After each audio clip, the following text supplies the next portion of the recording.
Hi there, I'm Eric Rhodes, publisher of Fine Art Connoisseur and Plein Air magazine. We've got a treat for you today. We like to share some of our newest and greatest videos, and this one is brand new from the great Bill Davidson. It's called Painting with Energy. Enjoy.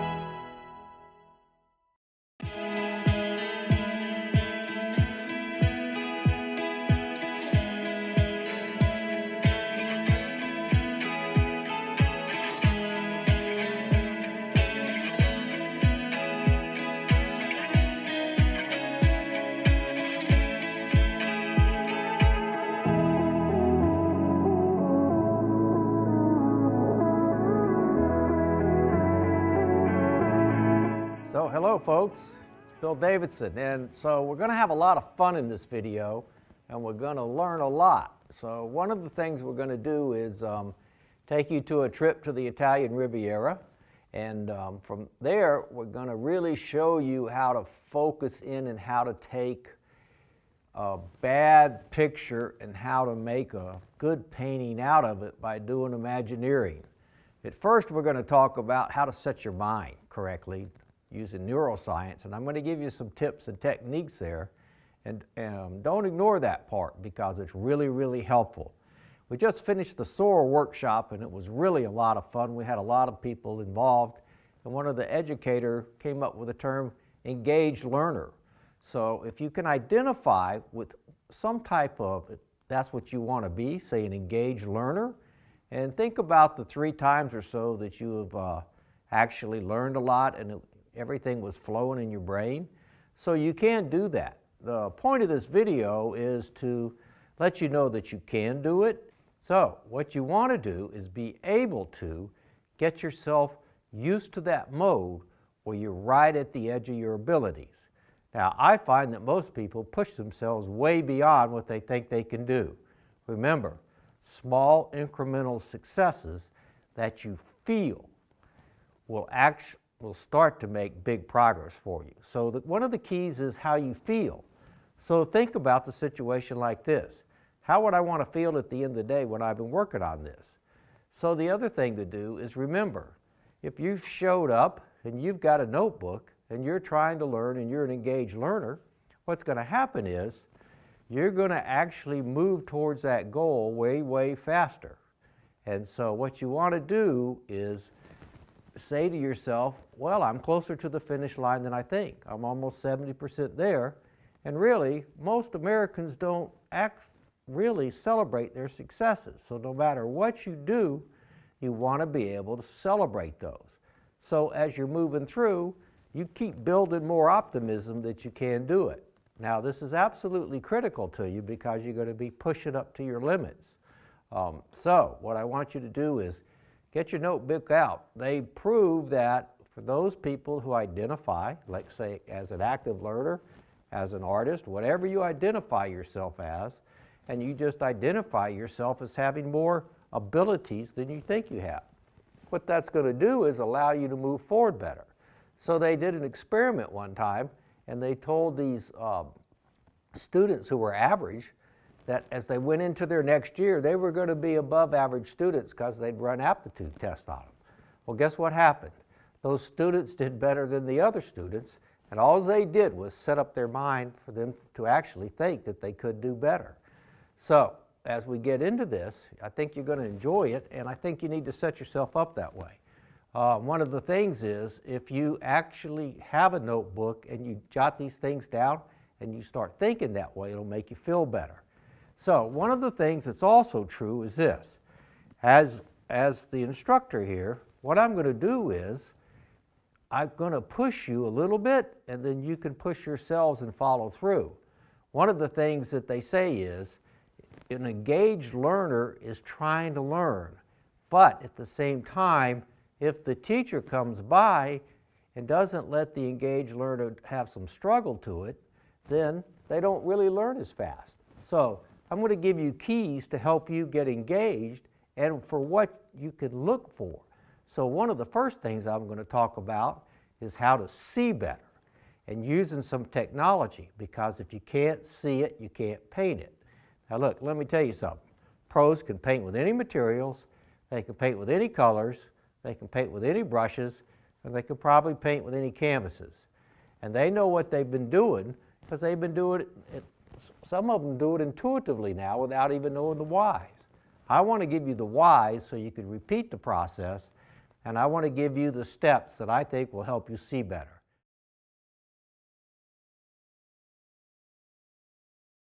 Okay, so I'm just going to do a couple of quick things to talk about how you can actually see things just a little better, and then we're going to get right into a couple of things related to a couple of just slides that show you what a better painting would really look like, and then we're going to go into Adobe Illustrator Draw and talk about the image. It's Adobe Illustrator Draw, and we're actually going to use it to show you how to set up a bad photograph and how to play with it to look at it to make it a better painting, okay? Pros what they're really good at is putting shapes on, so they can move them, change them, and do things like that very easily. That I find to be the hardest thing for beginners, and it's because people use the term drawing. And when drawing, most people think of, well, did they get the nose correct and the proportions correct? But the term is also used to say, can you make up shapes? The better you can make up shapes, the better your paintings will become. That's why clouds can become difficult and things of that type nature, because they never sit still and they're always moving. So I had this great photo of this painting scene from the Tetons in Jackson Hole. So because that photo was so good, it was so easy to paint the painting. So this is the final version of the painting. Now all I did was change up a little bit. So I put this section of see the frontal trees on the right on the ground plane, pushing you into the painting. I added more detail a little bit in that foreground to make it a little more interest, and then I warmed the colors up just a little bit. So because that picture was so good, this was an easy painting to sell. And how do I know it turned out to be a pretty good painting? Was it hit the gallery, they sold it within the first day, which was the Legacy Gallery in Jackson Hole. Now let's talk about lines. So you see, the line on the left is boring. The line in the middle is sweet. That's an ideal type line because it's pretty interesting look. And the line on the right is chaotic. So one of those things is this. You'll start to notice that if you paint your painting and it looks anything, or the lines or shapes or anything look like what's on the right, it's chaotic, what's in the middle is sweet, and what's on the left is boring. So you'll be looking for those things to fix as you go through the painting. Now I like to show this slide here because this is important. Usually when you're a beginning painter, this is what your paint looks like in the layers. The image on top is what a multi-layered type or professional type painting looks like. There's interest everywhere and there's tons of layers. And that's why when I talk about the canvas, one of the most important things is if you can't layer and get broken color on top of that canvas because it's too slick, you're going to have a hard time creating that top. So if you look at your paintings and you see any areas like the bottom part of this slide, then what you've got is a painting that's too boring in that area, okay? Now, I'm going to show you this because I'm talking about 3 tonal values. So I just painted this painting for the SOAR workshop, and all the people did it. Let me show you what this really breaks down to. 3 tonal values.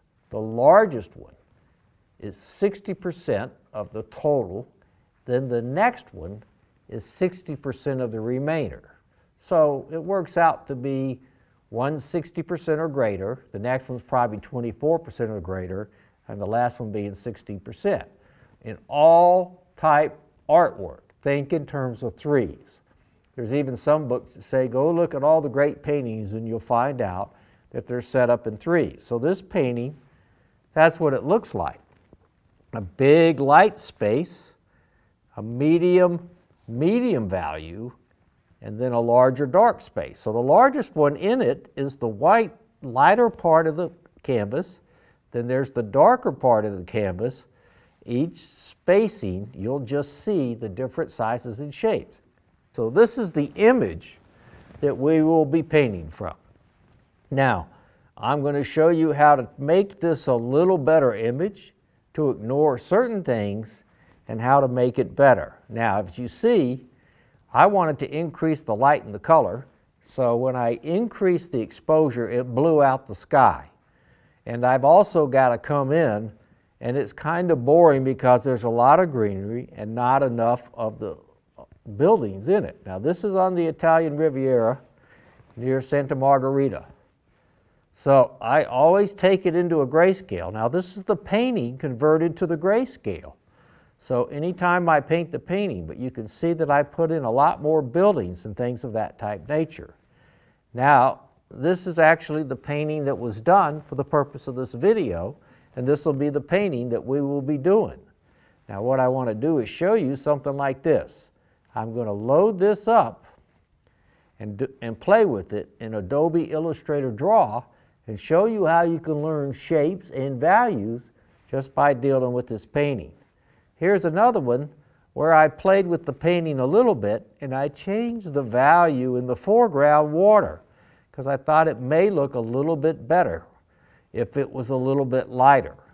And then also what you'll see is how I created so much more color in the original part of the trees and created way more depth than I did in the background trees.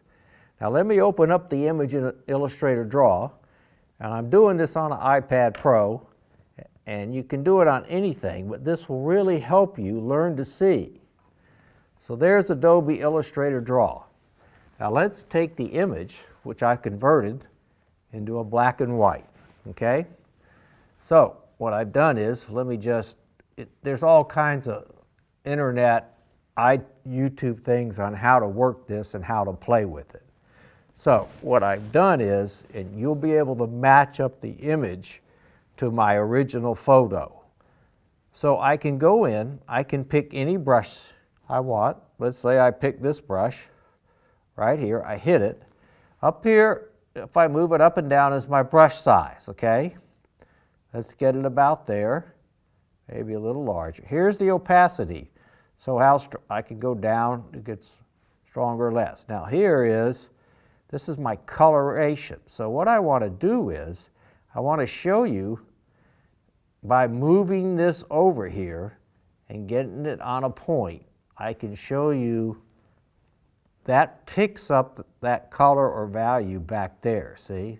If I go like this, it drops right in there. So let me show you what design does.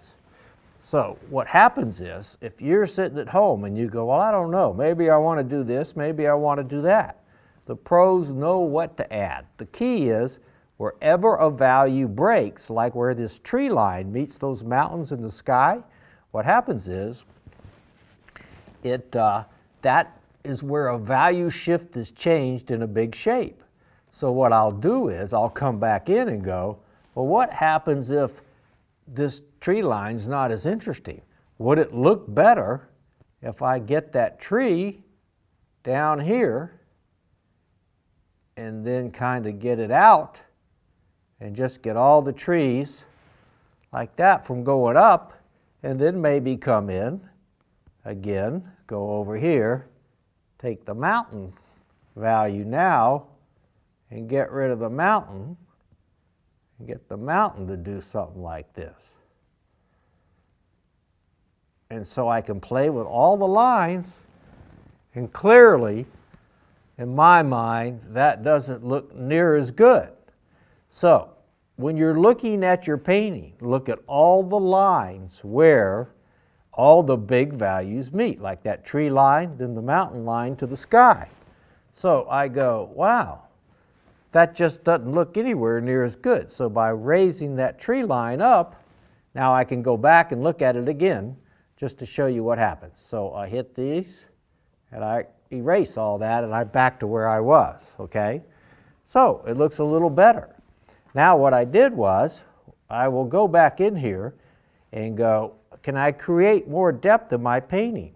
I'm going to go back in, I'm going to hit my I got to an eraser somehow here, so I'm going back to a brush. Let's say I take this brush right here, click on it, again, my size, oops, back to an eraser, again, my size, my brush, opacity, let's go to the color again, and let's do something like this. What I want to do is get this on. I'll show you what happens. I picked up that color when I got rid of this. So what happened was it merged all in. I didn't create that much of difference in value or a move back plane. This by creating this one wall here. Let's go back in. Now I'm going to pick up some more color, go back here and pick up and create this wall. And then I'm going to go to a little smaller brush. Let's go back to a smaller brush here. Hit on it. It's pretty small. I'm going to pick up, oops, I'm going to pick up this highlight color. Now watch how I can move everything back, create more distance just by doing this and create an edge on that. That's a little strong, no doubt. So I'll just come back in and knock it down a little bit. And then, but it's just the idea that I could do that. Now, if you notice, all of the lines in here, everything's moving me towards a focal area. When I look at it in black and white, I'm going to go, let's see, I just want to pick up this bright color because I want to show you something. The lines in here will do this. This whole area is moving me down here. This is going to be my focal area here. I put these buildings in, they're moving me down here also. This piece is coming back in this way. My cloud shifts me, oops,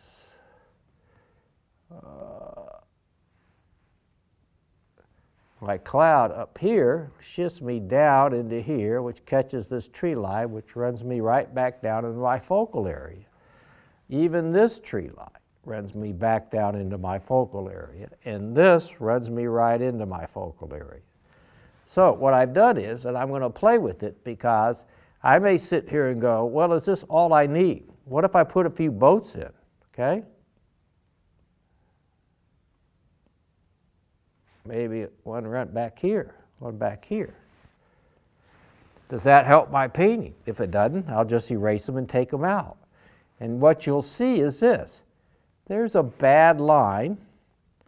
And what I'm going to do is, I'm going to change my brush size again to something like this. There it is. My opacity, I'm about the right. So what I'm going to do is I'm going to pick up this back mountain there. And this whole line that's running through here, right through here, is not very interesting. So I'd be better off to come in and do something like that. So much better. So it's those lines that make all the difference. I can play with my painting. I can absolutely, then I can come back up and go, all right, image. I can go take the image and save the image, and it'll drop right into my photos, and I'll have it, and then I can close it. Now what I've done is I've added some of the boats, and I've added the two boats in the back to the original painting, and yeah, then I brought down some of the actual mass to reflect in the water. It makes a much better painting. It creates more interest in the focal area, and the little boats will help out a lot because it looked like all the boats were gone and there were no boats anywhere. So it helps the storyline. So as we go into this, I think you'll enjoy it because we're really going to play with this. And look at how bright the frontal trees are and how the trees in front of the buildings separate from those back trees, okay? So we're getting ready to get started, but I think that's important to see. You don't have to get your paints out all the time to absolutely make the changes, and you can actually learn to see shapes, lines, values and what makes a better painting just by playing with that, okay? Thanks so much. We're getting ready to go on, and we're going to put on the tonal, and we're going to talk about it as we go from here, okay? Thank you. Now we're going to do the part that's the most important. It's the foundation to the house. So we're going to lay in a tonal here. So all I really need is that I used to use, and people will know this, and if you have my prior videos, I used a warm tonal, and that's what people were using. But because this is a chromatic black, which is a transparent black, it won't kill my color as much as a regular black. So it's a gambling product. So what I'll just do is, the first thing I usually do, and that's when I get into the color, is I mix 5 gray puddles. I'll do that later. All I need to do now is get some white. And the reason that you don't do the brown tonals is because the problem with that was, even though you can overcome it, was that it made the rest of the painting look, when you put color on it, made it look too cool. So let's just get a little bit of white, some chromatic black, and remember, this is the easiest way to see how your painting's going to look in threes. So you may look out there and see a bunch of different tonal values, but the situation is this. You want to try to merge them so that you get your painting simplified into three tonal values. And that way, you'll see what the big structure of the painting is. You've saved some values so you don't have too many in, and you're now able to create a painting that will actually hold together when you put the color on it. So it's just like a black and white TV. Think of everything that way. So all I have to do really is mix 2 puddles, because I'm going to use the canvas probably is just the white or the lightest part in my tonal. Now, so that's all I have to do. I just laying that out like that. It's very easy. One of the beauties of this is it helps you just see how your painting's going to actually look when you're done. Now, remember, this is the olive oil. This may be just like almost water, the thinnest stage I can get. Now, some people go, why don't you use acrylic? Because acrylic dries too fast for me, and I want to be able to move these things around real carefully. And if I go to lunch or I start mixing color and come back and want to change something, acrylic's already dry. So this is much easier, and I don't want to carry another set of paints outdoors. I do this when I'm outdoors also. So the first thing I'm going to do is, now a lot of people they do those little sketches with pencil and black and white and everything. That's fine too. What I do is I throw this tonal up. If I don't like it, then I flip it around. I may do another vertical, or I may do whatever I want to change it till I get it the way I want. I just don't like to mess with pencil, and I just don't like paper. So do what works for you best. So the first thing I'm going to do is start to find the squared off section right, or get it so I can see. So a triangle there, we'll put my midpoint here. Look, you could use a ruler. Again, most of the pros I paint with, they don't have hardly any things that they use they don't carry anything extra with them. So eventually you'll get down to this. Now look, you don't have to do it. You could grid it out, do whatever makes it easier for you to begin with, and eventually you'll get to this point. So it's very easy. And I'll just take out my triangular lines real quick. Now, if you can't get that off and you go, oh, there's an advantage to oil prime canvas in that what happens is you can get this off real clean, but that's one of the, if you put more Gamsol on, if you go, well, mine won't come off, just put more Gamsol on your rag and get it off. Now, I use the blue shop towels for this reason.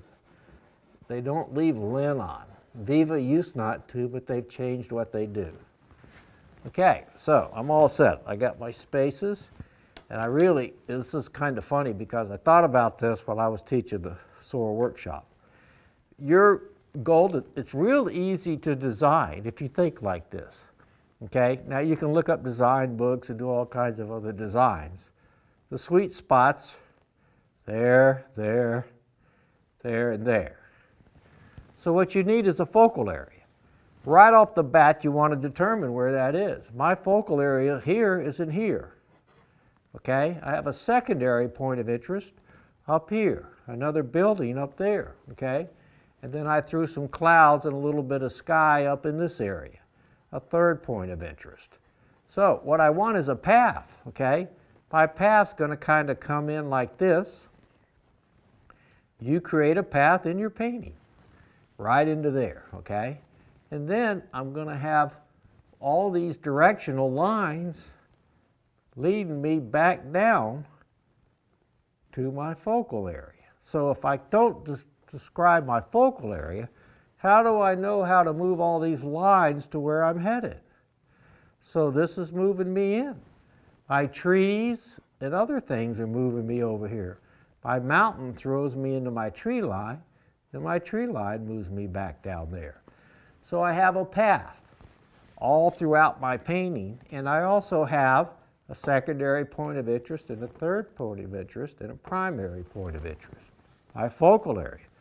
So if you think about everything this way, now I would read the handbook and look at the first 20 pages on entranceways and paths and paintings. It's the drawing book, it's on my website. It's very easy to look up there and read that because it's really, really important. And then you can figure out how you want to set up and design. I've never seen a book actually throw up design and landscapes like that. So it's really easy to see what I'm doing here. All right, now, some people are line drawers, so they're real good at drawing lines. Others are real good at drawing shapes. So the reason I put it right on the canvas is if I do those little sketch tonals with the pencil, then I have to convert it. This is a 12 by 16. That's a 16 by 20. These are different size canvases and different size dimensions. In other words, this is a 12 by 16's a 3 to 4 type ratio. A 16 by 20 isn't, okay? So it would be a little bit different. So it doesn't make any difference to me. If I have a focal area, some secondary points of interest, and a path through it, it's fairly easy for me to design this. So without worrying too much about measuring dimensions, coming down, if it looks good on, I'll make it look good on this size, is what I'm going to do. So I used to worry about all that and try to convert the numbers and go, wow, I don't have a canvas for that size. That's not going to be a regular frame.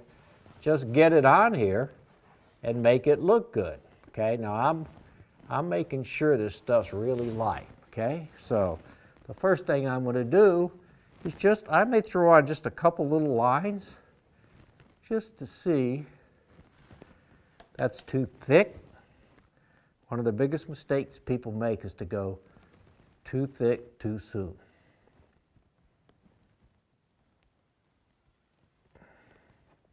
Now I will set what I'll do is I'll set my horizon line. And most landscape people will tell you you need to set that fast, okay?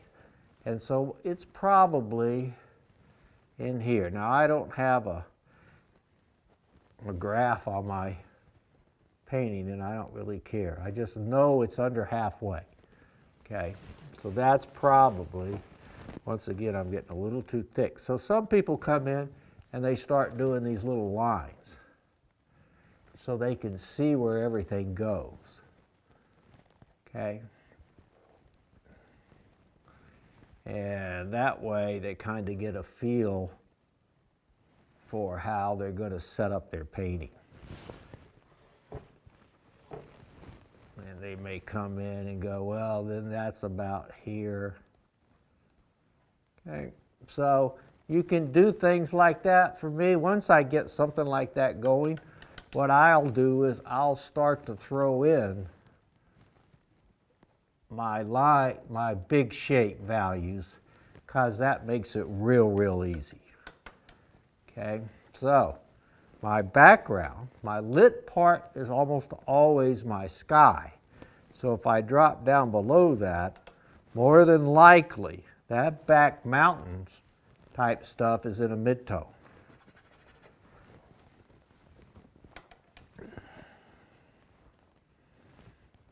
So what I'll do is I'll just work that in at first.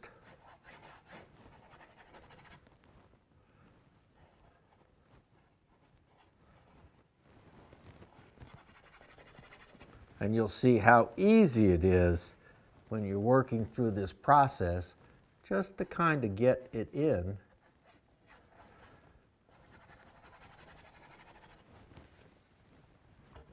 Right down here to my horizon line.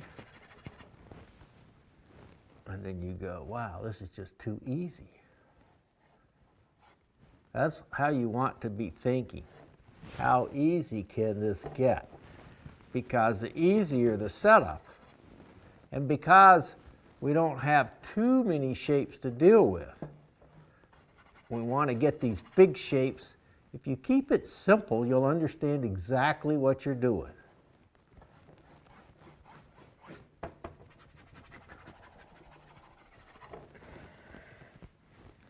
So there's a V shape right there, which I will get rid of. And remember, all these mountains right now, I've merged them into one value.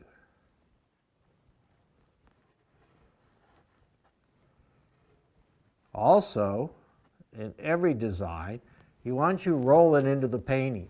So you don't want this mountain coming like that, and you don't want that one running out. You want to try to keep you moving into the painting. So there we go for that. And then you want to keep this real clean.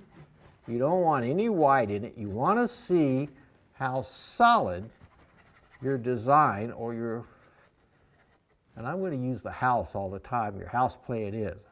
Now I'm going to start maybe playing with just a couple lines here to make sure it looks a little bit better.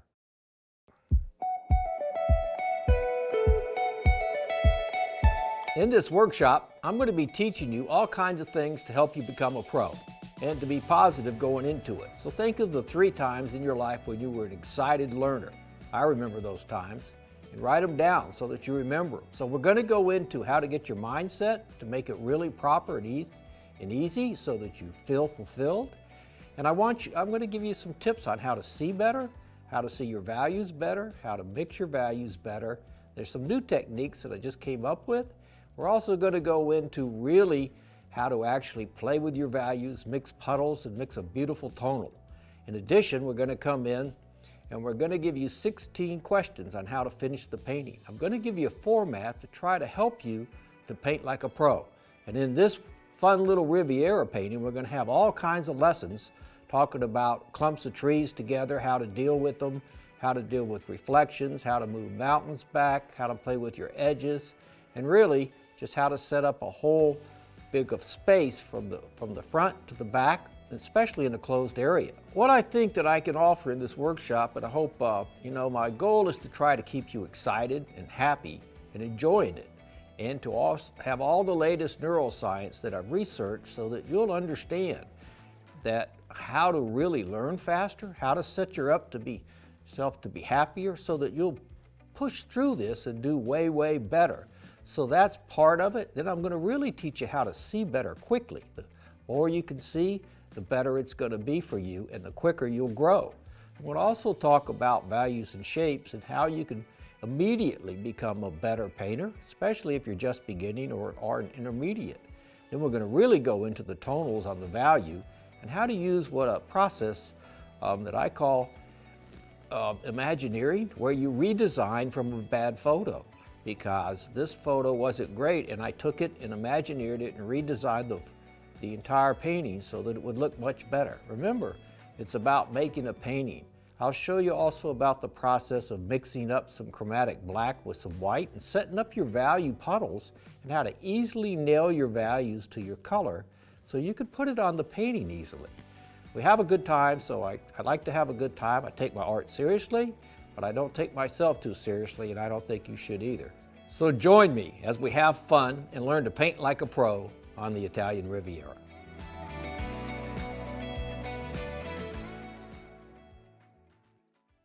That is Painting with Energy with Bill Davidson. If you want to learn more about the full-length video and how to give energy to your paintings, you can learn more at streamline.art. All you have to do is go up to the comments section up there, and you'll be able to find a discount code. Now, let's get right to our interview with Bill Davidson.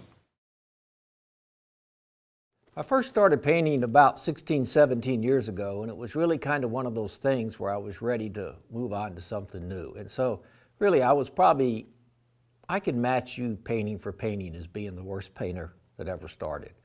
But I had a lot of excitement, I lost my ego, and I went to a lot of workshops. And so I tried to learn as fast as I could from everybody and to try to piece it together.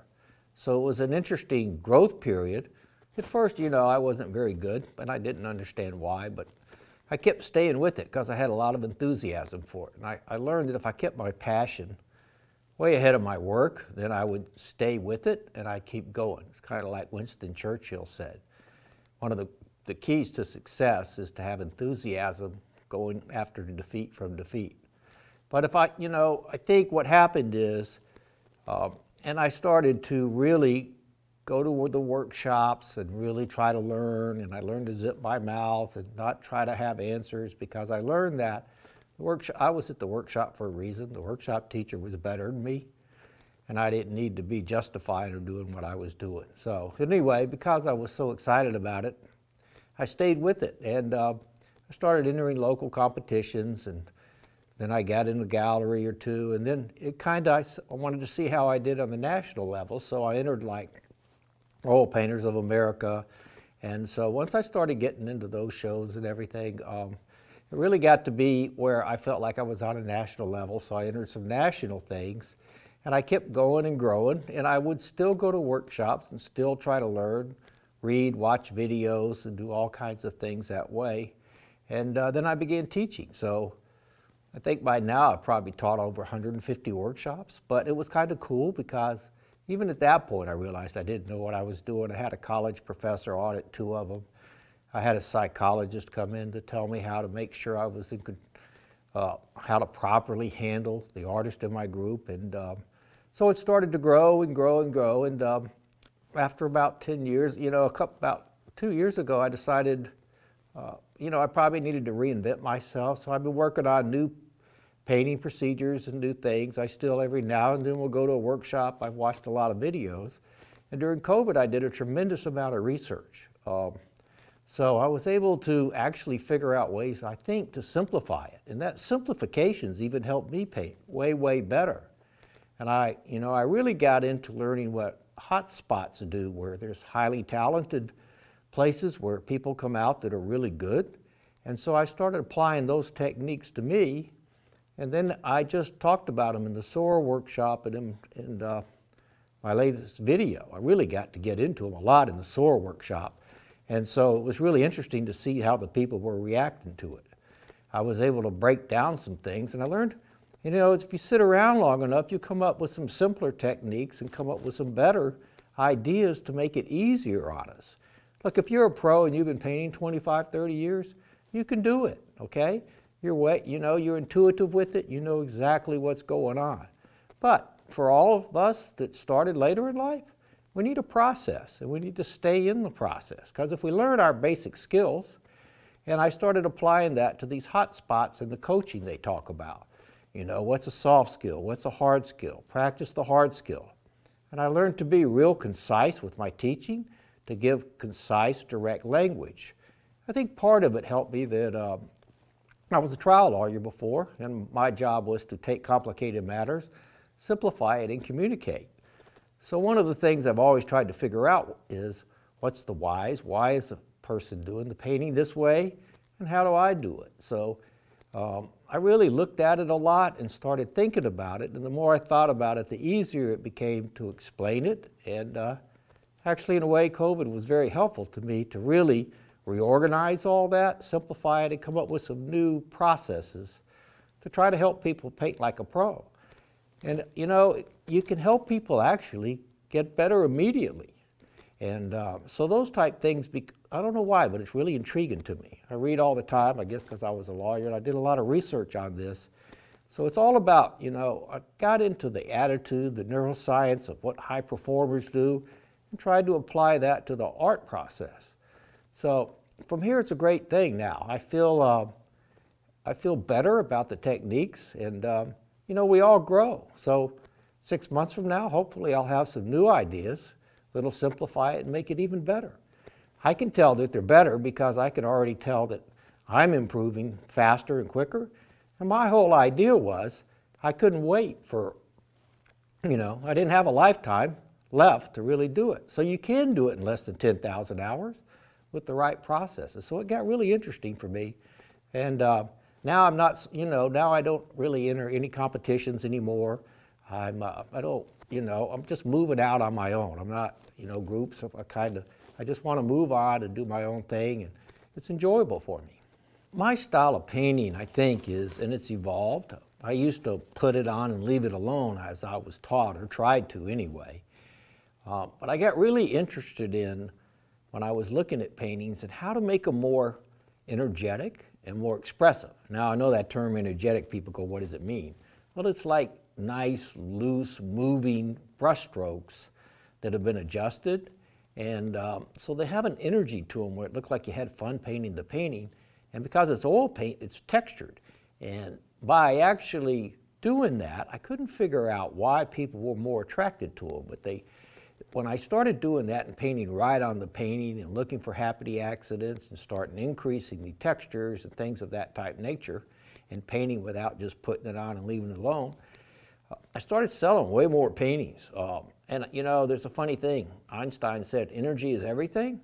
And now with this recent neuroscience things that say the viewer actually gets energy from the painting, from looking at it, I think that's what happened. I had more energy in my paintings. And of course, Einstein's probably correct. I'm not who's to question him. So I think the viewer actually sees that.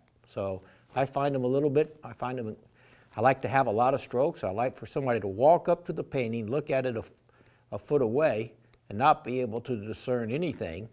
And really, when they step back 6 feet, to be able to see it come together.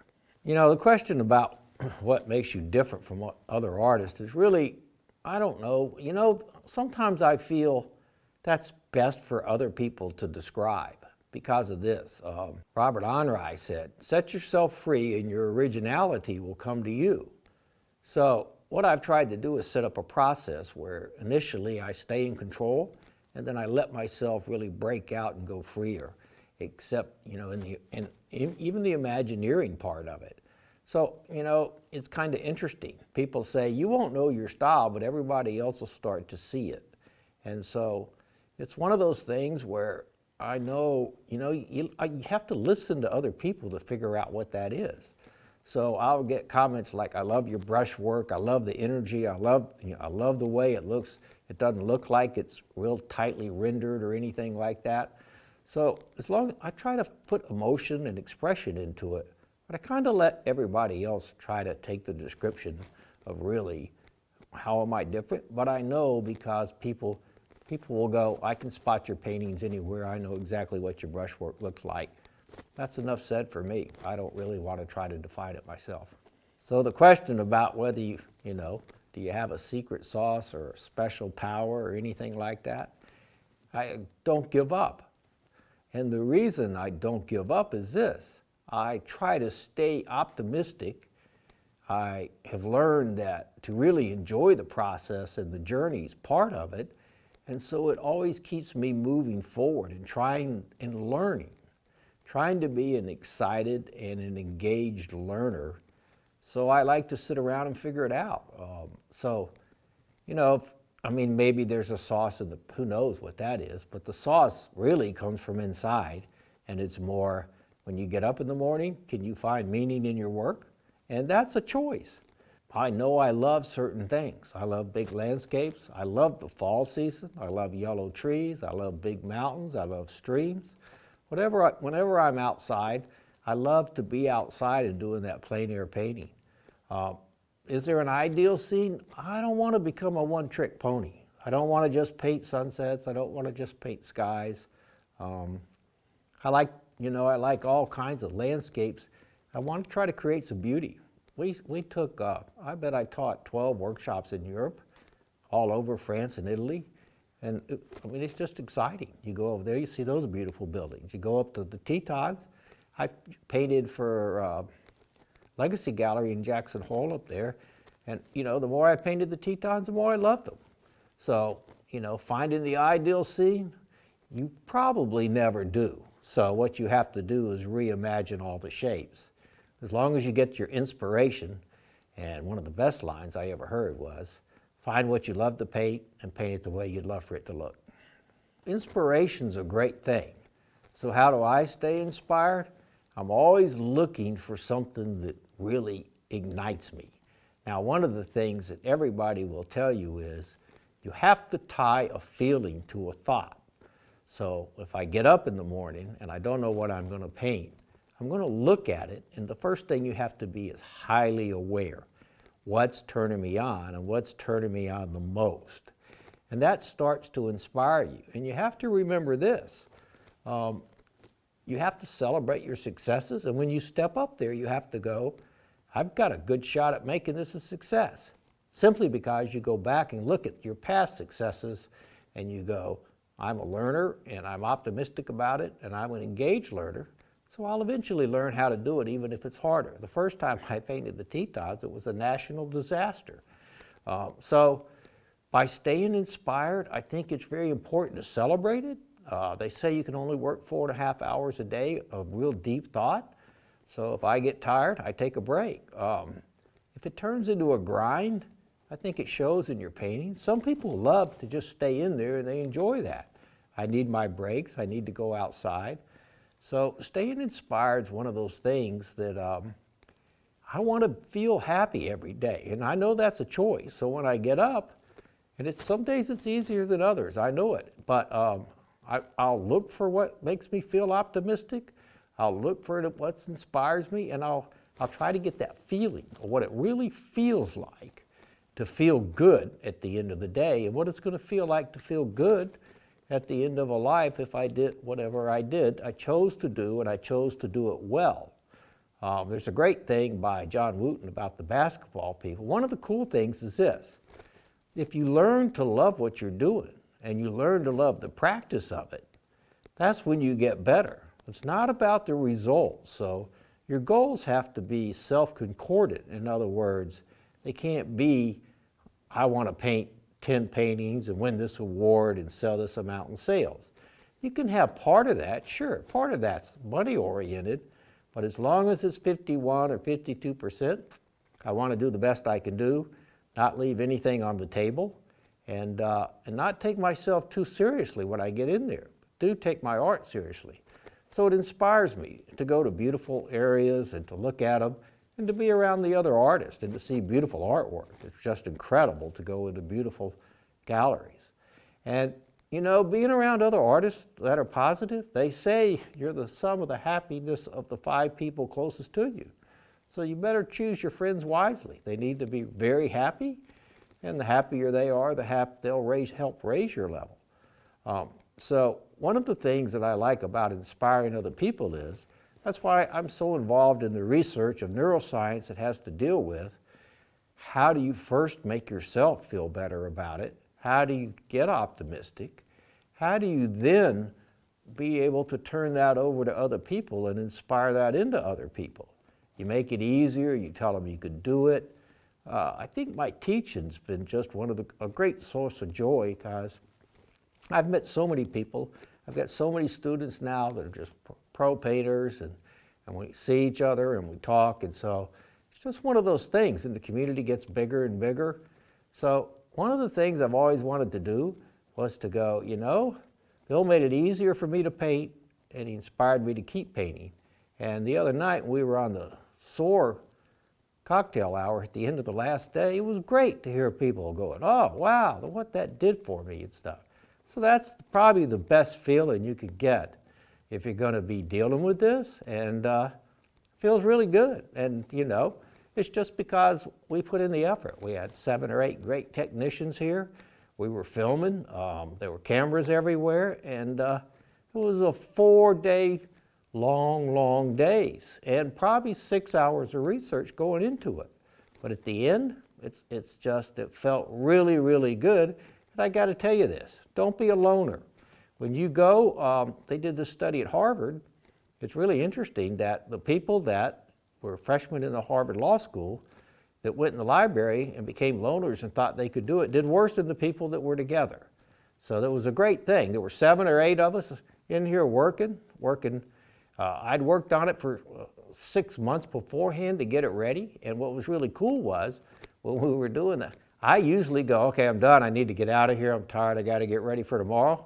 Every night we did the Zoom happy hour. It was the cherry on top, as one lady said it, and it was fun. We were listening to the feedback. Everybody was having a good time. It was one of the highlights. So make sure you celebrate what you do and get around other people. Be positive with them. Help them. We all need the help. We're going to go, what's that statement? You can go fast alone, but you can go far with others. It's absolutely truth.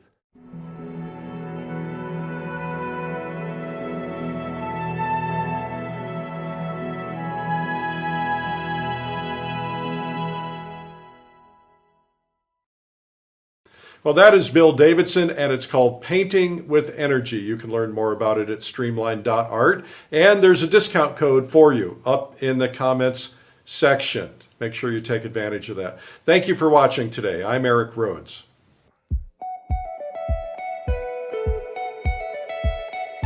In this workshop, I'm going to be teaching you all kinds of things to help you become a pro and to be positive going into it. So think of the 3 times in your life when you were an excited learner. I remember those times, and write them down so that you remember them. So we're going to go into how to get your mindset to make it really proper and easy so that you feel fulfilled. And I'm going to give you some tips on how to see better, how to see your values better, how to mix your values better. There's some new techniques that I just came up with. We're also going to go into really how to actually play with your values, mix puddles, and mix a beautiful tonal. In addition, we're going to come in and we're going to give you 16 questions on how to finish the painting. I'm going to give you a format to try to help you to paint like a pro. And in this fun little Riviera painting, we're going to have all kinds of lessons talking about clumps of trees together, how to deal with them, how to deal with reflections, how to move mountains back, how to play with your edges, and really just how to set up a whole big of space from the front to the back, especially in a closed area. What I think that I can offer in this workshop, and I hope, my goal is to try to keep you excited and happy and enjoying it, and to also have all the latest neuroscience that I've researched so that you'll understand that how to really learn faster, how to set yourself to be happier so that you'll push through this and do way, way better. So that's part of it. Then I'm going to really teach you how to see better quickly. The more you can see, the better it's going to be for you and the quicker you'll grow. We'll also talk about values and shapes and how you can immediately become a better painter, especially if you're just beginning or are an intermediate. Then we're going to really go into the tonals on the value and how to use what a process that I call Imagineering, where you redesign from a bad photo, because this photo wasn't great and I took it and Imagineered it and redesigned the entire painting so that it would look much better. Remember, it's about making a painting. I'll show you also about the process of mixing up some chromatic black with some white and setting up your value puddles and how to easily nail your values to your color so you could put it on the painting easily. We have a good time, so I like to have a good time. I take my art seriously, but I don't take myself too seriously, and I don't think you should either. So join me as we have fun and learn to paint like a pro on the Italian Riviera.